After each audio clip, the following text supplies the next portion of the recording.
Hey guys, welcome to Muskie Road Rules Podcast. Guys, today we've got a really cool show for you. But before we get going, I just want to thank you for all the guys that have subscribed, become a member on Patreon. And I tell you what, we're going to have a lot of fun here. We've got a lot of cool stuff coming up.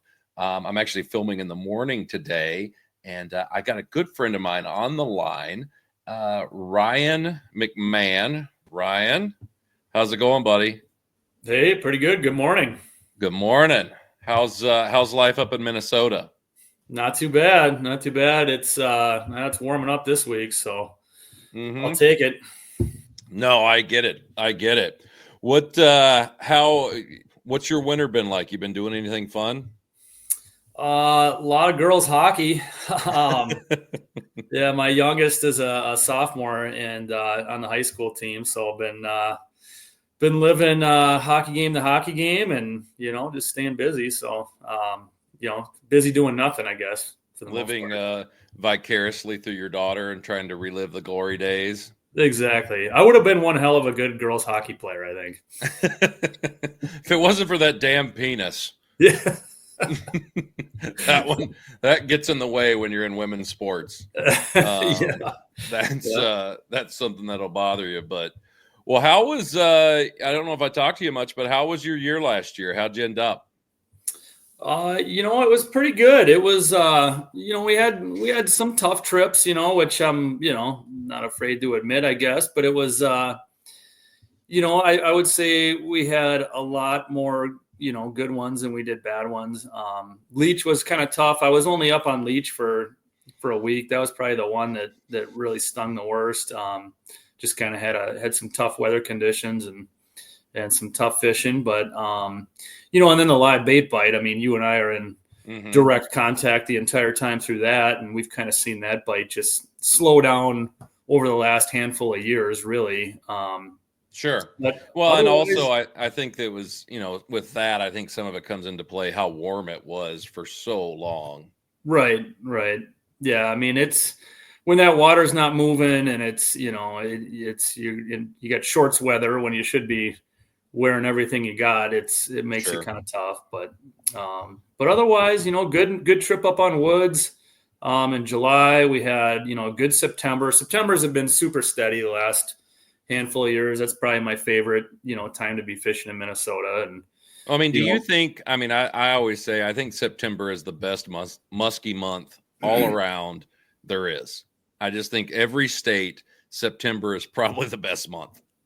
And if you look at it, you come in to that month in, at least in Minnesota and most other places, you come in with the water temperature kind of at its warmest, and it's been warm for a while. And if you just look at it on September 1, the water is X, and by the end of the month, it's going to be Y. Let's call it, you start at, say, 74, 75 degrees, and when you come out of that month, you drop through the lower 70s and down through the 60s.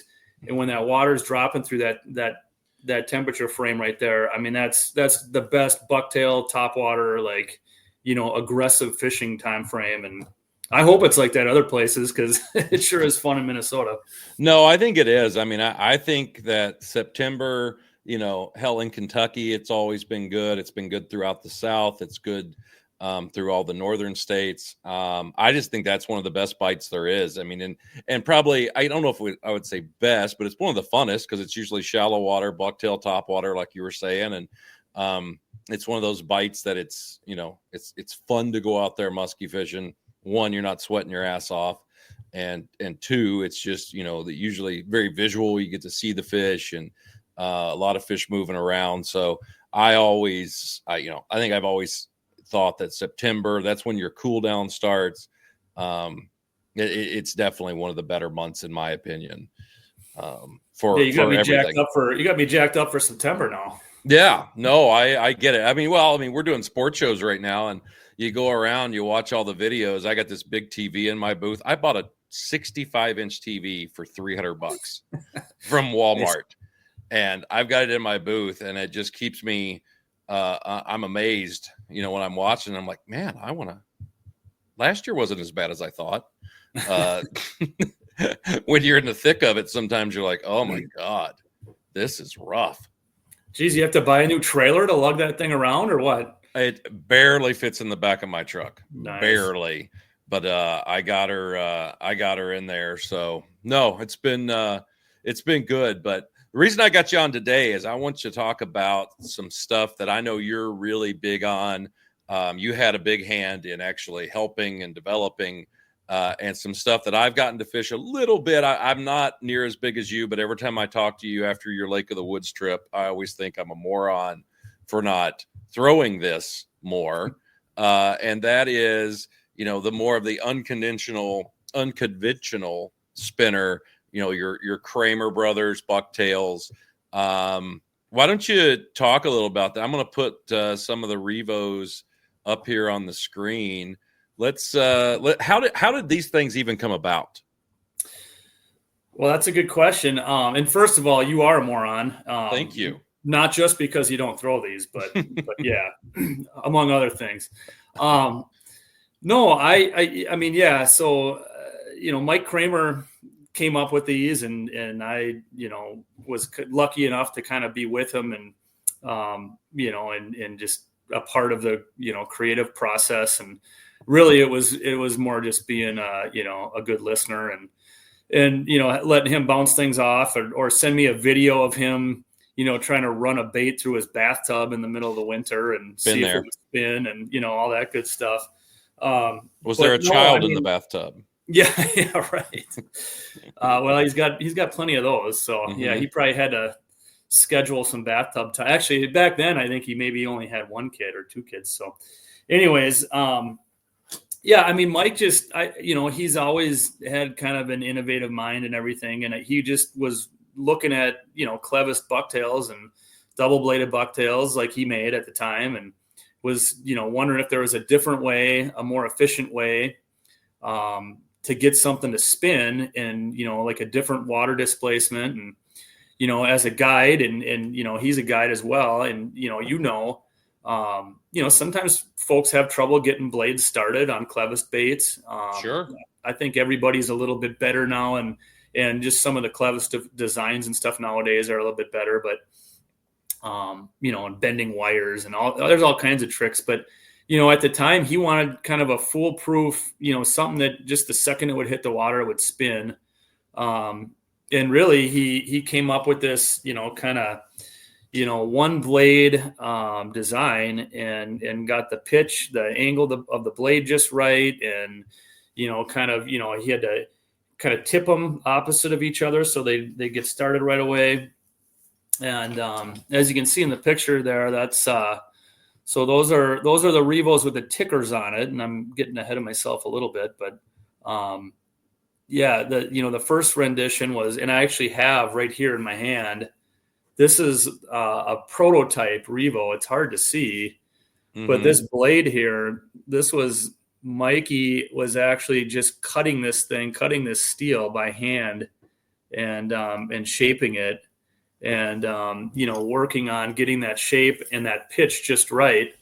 So he could, send it off for tooling and have them, made in mass production. But this one right here, this is my first Revo fish, came on this bait right here up on Lake of the Woods. And we had a handful of them and, we get back to the resort and we'd have to hide them all and everything. He wanted to keep it all top secret and, for good reason, because he wanted to perfect it before he brought it to market. But, we knew that we had something pretty special, right away up there. The fish they were reacting a lot differently to them. And especially when they were aggressive. I mean, you could like rip the bait, you cast up on a shallower rocks and you could rip that bait almost like you're ripping rubber. And, you never had to worry about the blades collapsing and starting back up and that kind of that pulsing over those shallow rocks. And then as you kind of hit the drop off, then we'd really gun that bait off of them. And the fish just seemed to come in super hot. A lot of first turn eaters and just a lot of, that body language and reaction out of the fish where you can tell they haven't seen something and they really want it. Yeah, I mean, the thing is those one thing that's pretty unique about these, solid piece spinners here is that those blades always spin. I mean, there's no time. I mean, you can hold it out your car window and it will spin. You can flick it with your finger and it will spin for a long time. And that's what I find is so unique about these. And they do make a different noise underneath the water. And the one thing that you don't get with these that I found is you don't get the lift that you do with a traditional blade. Correct.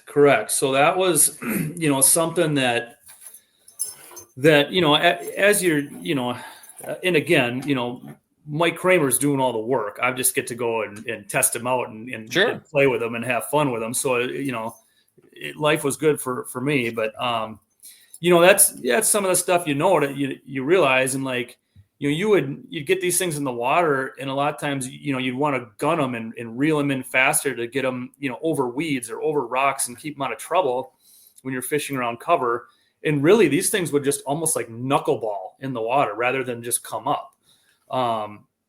So one thing that, it's maybe tough to see here with all the tinsel. I should have got one that is maybe a little more bald. That's more of a 70s bucktail right there. It's tough to tell, but basically what we would do is we would bend the wires on these things. And so I would like take my thumb right under the blade on these beads and just kind of give it a bend, basically down to where that first hook is. And I would, let everything kind of settle where it's at and give it a bend. And it still doesn't really give it lift once you're reeling it. It doesn't, it still travels in the path that it starts in, but it seems like it just gets that bait started a little higher in the water. So when it runs, is that bow actually towards the surface, or is it the other way? No, it kind of hangs down a little bit. Yeah. So I mean the blade is up a little higher than the body is there. Sure. Okay. Yes. Yeah. Yeah. But and that helps keep it up a little bit. And I mean, how many size blades does he have, or did he have, or? Yeah. So the one, so he's got three sizes. So he's got the 11 being the biggest, the 9 in the middle, and then the 7 being the smallest. And that was something that, we kind of discussed, and, it was tough to try to, it was supposed to kind of land, somewhere in the scale of like how a regular cupped blade would pull, a double bladed 8, a double bladed 9, a double bladed 10. And we thought the 11 maybe pulled a little bit more than the 10s, and, you can figure out, I mean, we did our best to get it, reasonable. And then, working his booth at the shows, everybody would come in and the first question would be, what do they pull like? What do they pull like? And you try to explain it, and they still, it's tough. It's because everybody, there's no like actual measure of how hard they're pulling, but, yeah. And I mean, from there with the different sizes, we always knew that there was a lot you could do with these baits. I mean, just like regular bucktails, people are always tinkering and innovating and doing different stuff. But, we knew that with that blade fixed in its position, that you could get something to tick on it. And the way that blade had to spin going through the water, we knew that it could knock something around and make sound. We also knew that, adding some buoyancy to the bait to get that thing to sit up a little higher in the water, because it doesn't have lift. We knew that those two things were going to be, something you could work on with that bait.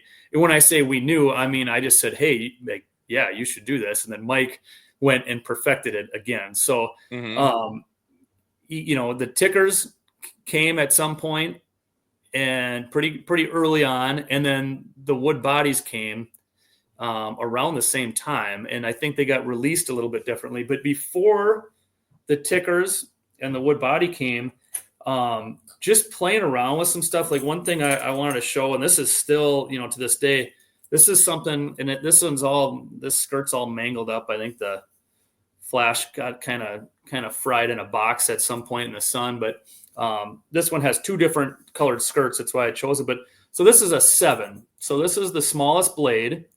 And so Mike originally his 7s were just just one back hook and one skirt, kind of like a showgirl or a smaller bucktail would be, right? Sure. On Lake of the Woods, so many fish are eating boat side with bucktails or non-conventional spinner style bucktails like these. So it just, and when they're fired up, a lot of times they'll cut that corner and they'll eat up higher on the bait. And if you go to, turn the bait around and set back into the fish, a lot of times if you're trying to pivot, this is a good example in this video right here. This one, if you watch this, so this is actually this original bait right here. And if you watch here, this fish, it eats, you can see I try to slow it down. You can see that I set back into the fish there. You did a very good job. But I was actually on the outside corner of its mouth, and I actually kind of got lucky to hook it by setting back. But a lot of times a bait that just has a back hook, when you set back into them, you're essentially like turning that hook around 180 degrees. Sure. And if you have that kind of floppier, unfixed front hook, you'll hook up better when they bite up higher on the bait. So we wanted to have a number 7 size blade, and we wanted to have, add a skirt, add that front hook, elongate the bait. And it really just became like a really fast moving bait with a smaller blade, and really increase the hookups, adding that mass to the body and adding that hook. So, not crazy groundbreaking stuff. It's just a different size. But, I think when Mike first had this line of baits, it just like making some of those kind of incremental size changes and getting bigger before we kind of added all the bells and whistles was a kind of a nice progression. Yeah, no, and let's face it, up in Canada, the woods, or hell, September in Minnesota, you get a ton of figure 8 fish, right? I mean, it's a ton of boat side stuff. So anything that can help you with the boat side stuff is huge. And it's adding that second hook. I love a bait with multiple hooks. I mean, it just, it seems like the more you got, the better shot I got. So I'm all about that. The other thing with this bait that I've noticed too is that you can actually, kind of what you said earlier, you can pump this bait, and that blade will always start, always spin, and you get a different vibration when you do that. Yeah, I mean, it really allows you to kind of have fun and I mean the angle changes and stuff like that. I mean, watching good bucktail fishermen in the boat, a lot of times they're changing speeds, they're changing angles, they're changing. I really like to change the depth at which it's swimming. So like, if it's traveling right here, all of a sudden like a quick step up a lot of times. I actually think that in most cases is more kind of like in this video here, you're going high, you're bringing it down a little bit right there, and then back up towards the surface. And I've got so many videos of, a footage of guys in the boat that right when they do that, coming out of that outside turn, that bait rushing to the surface just underneath the fish, just destroying it as it comes up there. And then whether we catch it or not, that's a different story. But I've got video of it. Right. Yeah. Sometimes you just cut the video right after they eat and leave it up to the viewer's imagination. But so you guys add these, you're adding these tickers, right? Is what we're calling them to them. How did you come up with the pieces of wire, the length? I mean, did you try other things first? I mean, what did you try to make these things go? Well, again, I said, "Yep, that's a great idea." And then rather than trying it myself, I just left it up to Mike. And you look at it now and you're like, "Oh yeah, like you just slap some wire on there." But getting the right bead size in front of it, the right angle at which the wires lay, all that stuff. Mike, and it's trial and error. It's not he didn't build a rocket or anything, but No. Still it's getting it to move right. And, I think, a lot of times, somebody would, if you like, say you were to hang this thing in the top, eye of the bait, and it would hang down, like it would hit it, but it wouldn't be able to rotate around. These are able to get chased all the way around. Because if you just fixed the piece of wire and let this thing hit it every time, Sure. you would wear through the wire so quickly you would not have a ticker after a while. Mm-hmm. And this wire will break eventually, but if it's able to chase it around, and it is hitting these things, like it must hit the thing 100,000 times on a retrieve. I mean, it's the RPMs are crazy on these things, and it to me, I mean, that we didn't really know. I mean, you have regular blades are going around there thumping in the water. This, when the Revo blade's spinning on its own, it's a lot of water displacement. Mm-hmm. But I don't know that I think it's maybe a choppier sound, or it's more of a consistent sound and not as much of a thump. Now with those tickers, I mean, it is a frantic, fleeing sound. I mean, I don't know if that's what the fish are thinking, but even when you bring that bait in, you can feel it and hear it. You can audibly hear it. You can definitely hear the thing underneath the water. It is pretty unique, and I think with it rotating around the shaft like that, you're getting an intermittent sound instead of a consistent sound. Right.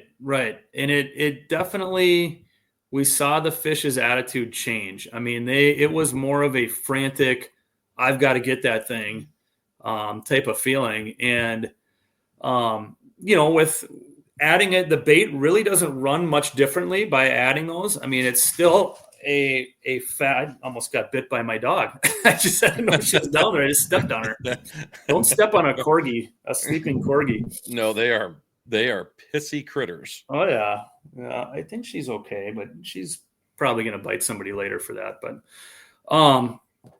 no, it definitely is a frantic sound, and we might as well move right into the next step here. Let's look at this. Didn't this you sent me this video here as well? Is this a wood tick fish? That's not a wood tick. It's not. That's a regular. That's just a good. Well, that was kind of a sneak attack there. I think we saw one peel off there, but that just kind of ate at a. Come on, net man. Keep reaching. Yeah. Keep reaching. It looks like some of my chops. Yeah. I was up there pretty quick. Is this a Lake of the Woods fish? That's a Lake of the Woods fish. Yeah. Okay. Yeah. But you can see he kind of pumps that right there. I mean, it's basically, he slowed way down because we had a fish come in and peel off, and we couldn't really see it. It was a little darker day, darker water. And yeah, I really had to get down there. I wouldn't be getting back up. Right. Yeah. I think I had a bad. Well, a couple days later, I threw my back out netting a fish up there, and I was a hurting dude for a while. I think, ibuprofen and muscle relaxers were my number one sponsor there for the next couple of weeks. Vitamin I. That's what I call it. Yeah.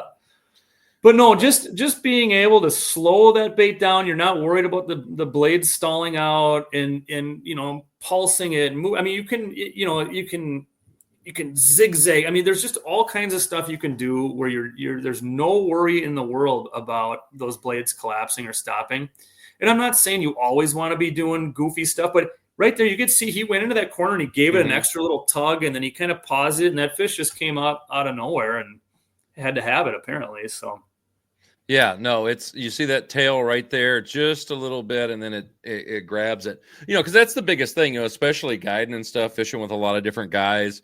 When you get guys that cut the corners too tight on eights, those blades die, and hell, they may not start back again, right? I mean, they might just stay collapsed on themselves. With these, you don't really have to worry about that, and that makes it kind of a more of a unique deal. Mm-hmm. Yeah, absolutely. And I think that when you saw this video, that because that bait is, you really stalled it out there, it's moving really slow. And I think you were thinking maybe it was one of these puppies. Yeah, the old wood tick. Let's bring that up. Yeah, the wood tick, as you can see here, just added a body, added some buoyancy. And on the right side of the picture there, you got the original wood tick, bigger body. And then on the left side, you got the baby wood tick. The baby wood tick just came out this past season. Didn't you call that the deer tick? I thought that was clever. Apparently he didn't. Well, I don't know. I guess baby was already, maybe he had some marketing tools already made up with baby on there. But if you spend any time in the woods, a deer tick is a little smaller. And they hurt. Yeah. That's not, you don't don't want one of those puppies. But I got Kramer texting me right now. Say something good. Say something good about me. Oh, he doesn't know we're doing this. So anyways, again, just trying to accomplish something. And that goal was to have that bait ride slow and higher in the water, just adding some buoyancy to the bait. And really, again, it was an idea Mike, took to this, and now he's always been a bucktail guy. He's not, making wood baits or anything like that, but I forget where he actually did this. I don't know if he had a guy on a lathe or something, but this is actually the original. It's tough to see, but the original wood tick prototype. He had a couple of these made up. I was lucky enough to get my hands on one, but it's a much smaller body. It's more slender. And I don't think it has any weight in it. Okay. But he ended up, going with a bait that or a body that he had made up. And you can actually, it's tough to see, but he's got some weight. He's got it kind of drilled out, and he's got a weight that sits right there in the front of that body, just to kind of counteract the buoyancy. And again, he played with it, got it, dialed in just right. But yeah, we got to a point where they ran really, really good. And he had, like, with that bigger body, he had the 11 size blade, and the 9 blade worked really well with it. The 7 blade didn't. I don't even know if he tried it. He probably did, but I think it was just too big of a body. So therefore the baby wood tick came into play last year. You had a smaller body made. And actually, I think you got a picture too. I think the first, I want to say, I would have to check with him, but I'm pretty sure the first, that one right there, I think that was the first fish ever caught on a wood tick. And that was on this guy right here, the prototype. And it was kind of funny because that was in 2019. I was up with my youngest on woods, hence the minnow bucket. I think we were walleye fishing not too long before that. But we like hit one more spot on the way in. I caught that one on the wood tick, and I thought it was pretty cool. And then the next day we had a really good day, or I did. She caught her first fish on topwater bait right before that. And then the next day I was kind of on fire and had caught a couple, and we stopped and we made lunch and stuff, like had some burgers on a sandy beach, and and I'm kind of like looking around like, okay, they're biting, like we got to get back. We got to get your shit together, kid. Windows open, and she's like 10 at the time or whatever, and so we get back out there, and I catch another one, and I hook one, and on a Revo ticker, and not a wood tick, and this thing's fighting or whatever. It's a decent one, and I'm like, kind of, yep, grab the net, and she's like, okay, Dad, the net's hooked on a bait, and I'm like, and I can see her, she's swinging it around. I'm like, oh, it's fine. There's always baits in the net, you know how that goes. And so she nets the fish, and she she makes sure I got the net. She slams it down, and she runs over to the other side of the boat, and she's all pissed, and she's like, I'm like, what's going on? She's like, well, you're throwing these baits that, like you're catching all the fish, and like you're having me throw topwater the whole time, and they don't want topwater today, and she's all mad at me. So, and that's where I was kind of like, okay, like this wood tick is a good tool for her to start using because it stays up.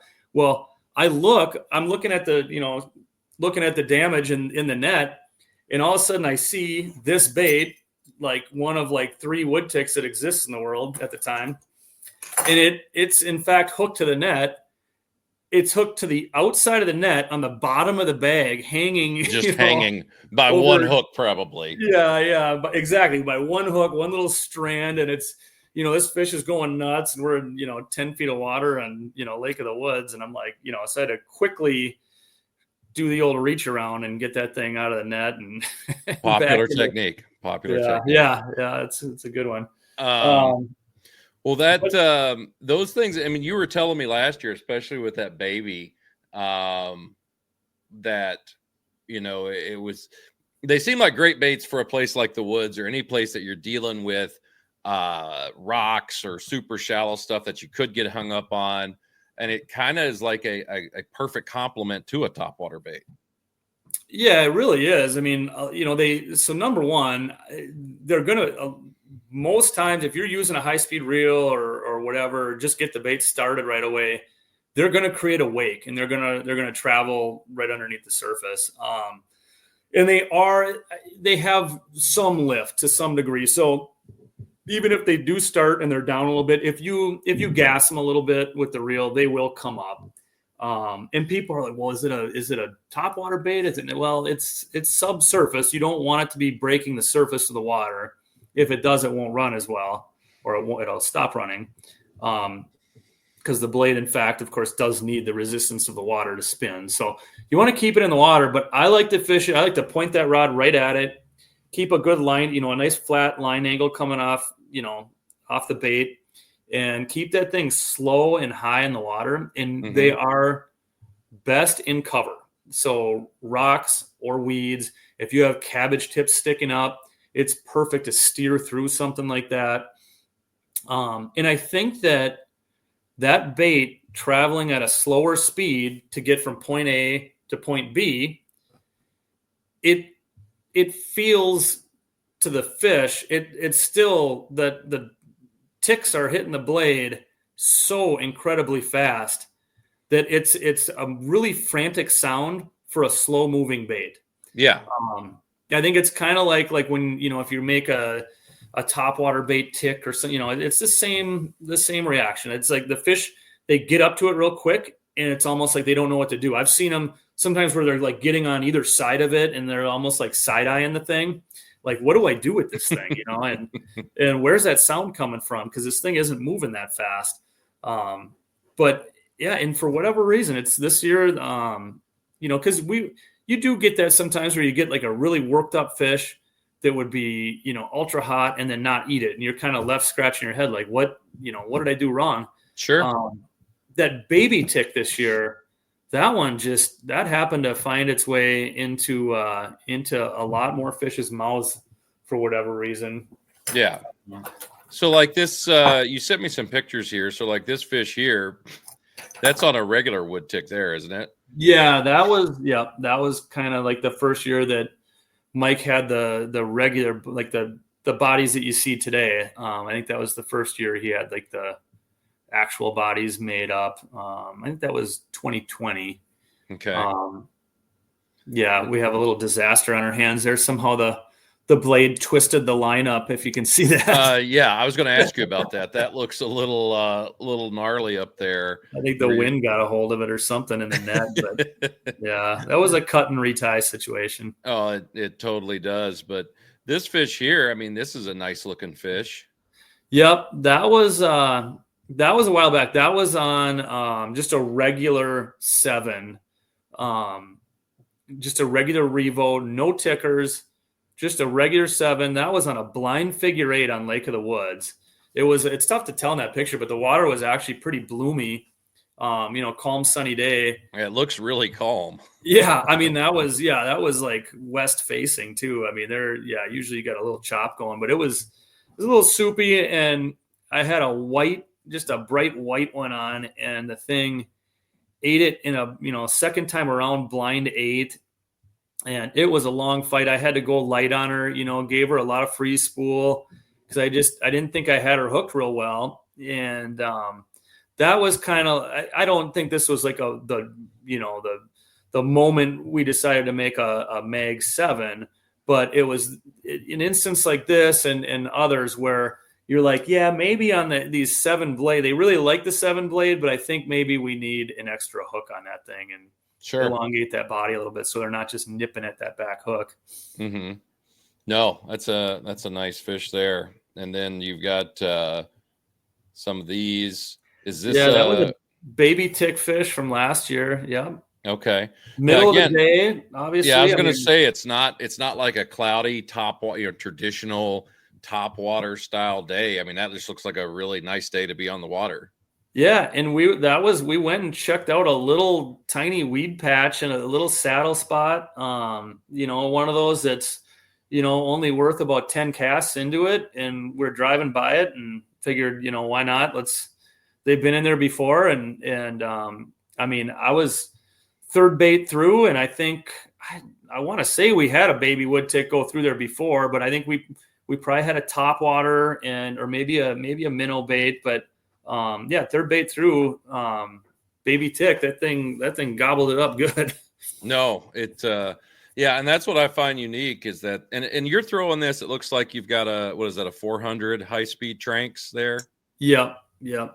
Okay. Mm-hmm. Is that what you're mainly throwing when you're up there for the high speed? Yeah. Yep. Typically. Sometimes, I'll throw twitch baits and stuff. I'll throw a slower reel, but mm-hmm.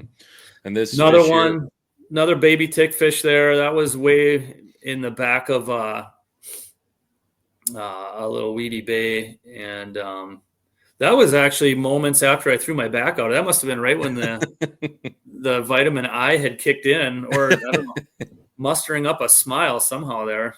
It was a lot of pain was involved in that one. So with these baits, the wood ticks, the and the Revos and stuff, especially the wood ticks, have you found that calmer conditions, wind, or is it just, have you found a better condition or not for them?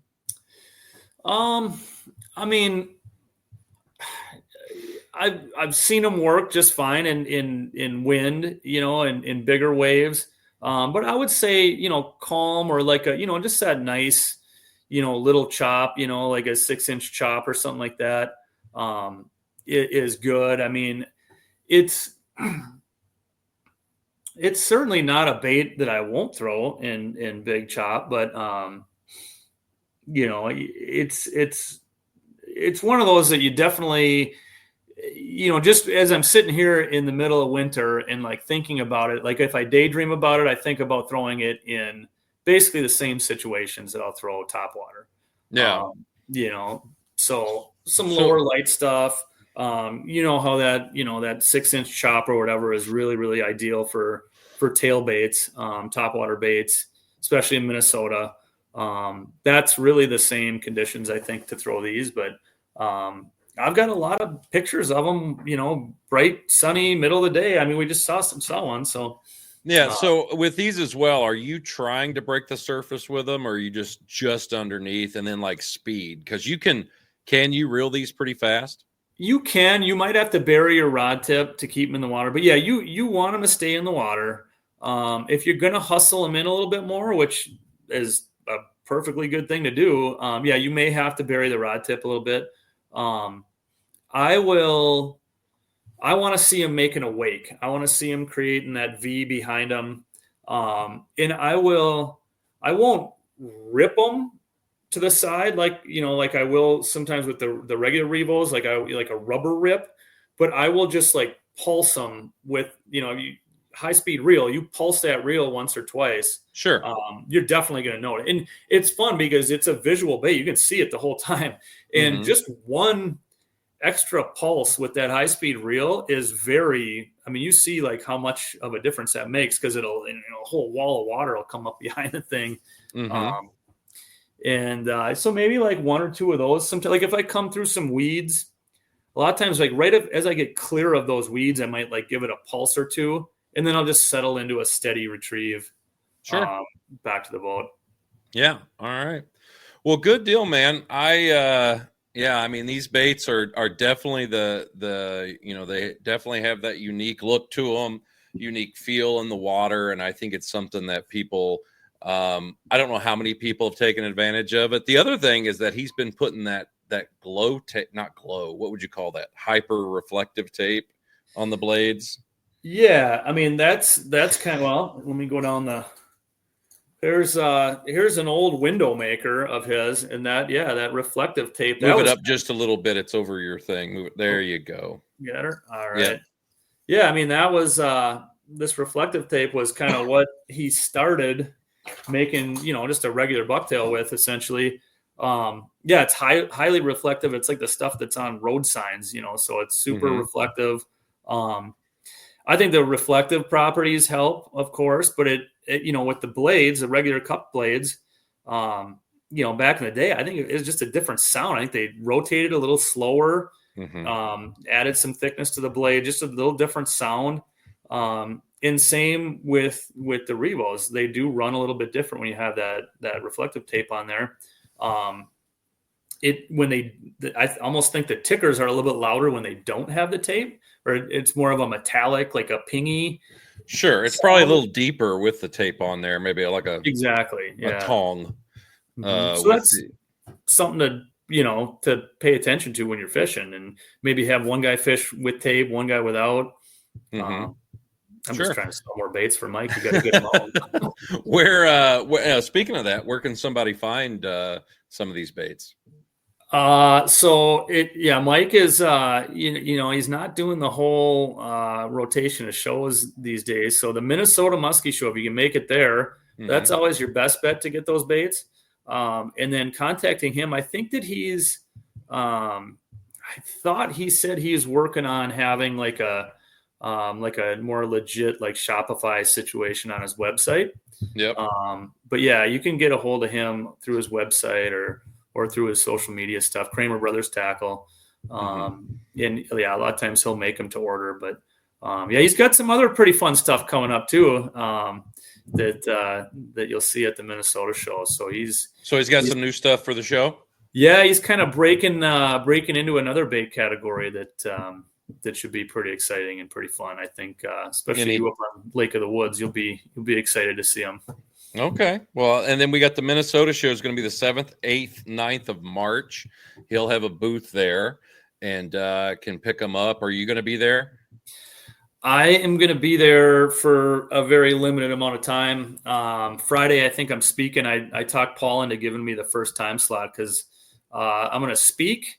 I'm going to maybe kiss a couple babies and then head to Florida. So, so I'm out of there pretty quick. All right. Not going to hang around the fairgrounds, eat something fried on a stick for that long. But how can somebody get a hold of you, Ryan, if they want to go fishing with you? You can check out my website if you'd like. It's twincitiesmuskie.com, muskie with a Y. Otherwise, give me a call or shoot me a text. That's always the best way to do it. And that's 651-206-8767. All right. Well, good deal, bud. Well, hey, I really appreciate you coming on here. Kind of a new way for me doing this, and people seem to really enjoy it. It was cool seeing the videos and the pictures. And guys, like I said, if you do like this, all you got to do is go to the Patreon website, type in Muskie. I'm the only one that comes up, and just to pick a membership. I encourage you to do the higher membership, just because you're going to get registered for more giveaways and stuff. We're going to start doing that next month in February, and this one probably will go out in February. So you'll be able to get into some. I got some lure giveaways, and then we're going to try to get a live one of these things scheduled and see how bad I can screw that up for the first time. And it should be good. But Ryan, I will talk to you later. Probably see you at Minnesota show for 7 minutes before you go to Florida. Well, I got to come check out that 65-inch TV, I guess. So. It's really nice. Actually, I got to figure out how to get that on an airplane, or see if John Betty will take it in his trailer from the Pitts Muskie Mac show Oh boy. And see how that goes. So, all right. Well, I'm gonna sign off here. Just hang out for me for just a little bit, okay? Sounds good. Thanks for having me on.